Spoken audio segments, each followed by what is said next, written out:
Magandang araw mga bata! Kumusta kayo? Oras na naman para tayo ay magbasa at makinig ng kwento mula kay Teacher Liarnie. Sa araw na ito, ang ating tampok na kwento ay tungkol sa Ang Alamat ng Pinya. Noong unang panahon, may nakatirang mag-ina sa isang malayong pook. Ang ina ay si Aling Rosa at ang anak ay si Pinang. Mahal na mahal ni Aling Rosa ang kanyang bugtong na anak, kaya lumaki si Pinang sa layaw. Gusto ng ina na matuto si Pinang ng mga gawaing bahay, ngunit laging ikinakatwiran ni Pinang na alam na niyang gawin ang mga itinuturo ng ina, kaya't pinabayaan na lang niya ang kanyang anak.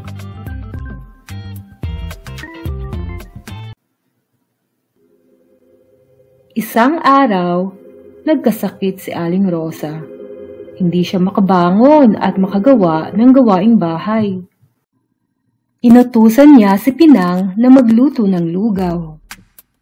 Isinalang ni Pinang ang lugaw, ngunit napabayaan dahil sa kalalaro. Ang lugaw ay dumikit sa palayok at nasunog. Nagpasensya na lang si Aling Rosa. Napagsilbihan naman siya kahit paano ng anak. Nagtagal ang sakit ni Aling Rosa kaya't napilitan si Pinang na gumawa sa bahay. Isang araw, sa kanyang pagluluto, hindi niya makita ang posporo. Tinanong ang kanyang ina kung nasaan ito. Inay, nasaan ang posporo? Isang beses naman ay ang sandok ang hinahanap. Inay, nasaan ang sandok? Ganoon ang nangyayari. Walang bagay na di makita at agad tinatanong ang kanyang ina. Nayamot si Aling Rosa sa katatanong ng anak kaya nawikan ito. Naku, Pinang! Sana'y magkaroon ka ng maraming mata upang makita mo ang lahat ng bagay at hindi ka na tanong ng tanong sa akin. Dahil alam niyang galit na ang kanyang ina, ay di na umimik si Pinang. Umalis siya upang hanapin ang sandok na hinahanap. Kinagabihan, wala si Pinang sa bahay.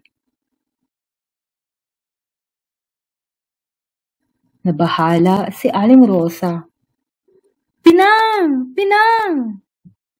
Tinatawag niya ang anak ngunit walang sumasagot.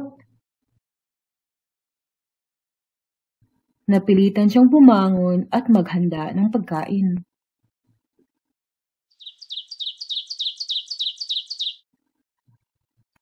Pagkaraan ng ilang araw, ay magaling-galing na si Aling Rosa. Hinanap niya si Pinang. Tinanong niya ang mga kapitbahay kung nakita nila ang kanyang anak.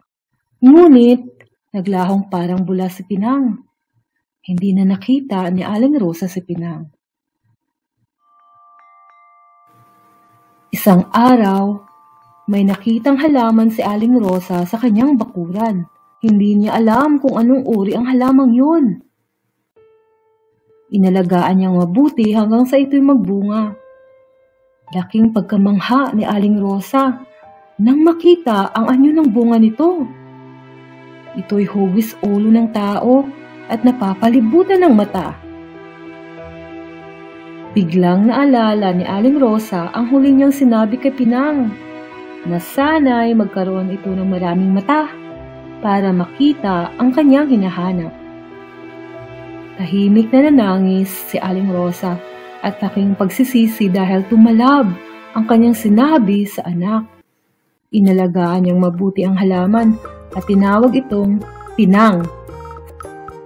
Sa palipat-lipat sa bibig ng mga tao, ang Pinang ay naging Pinya.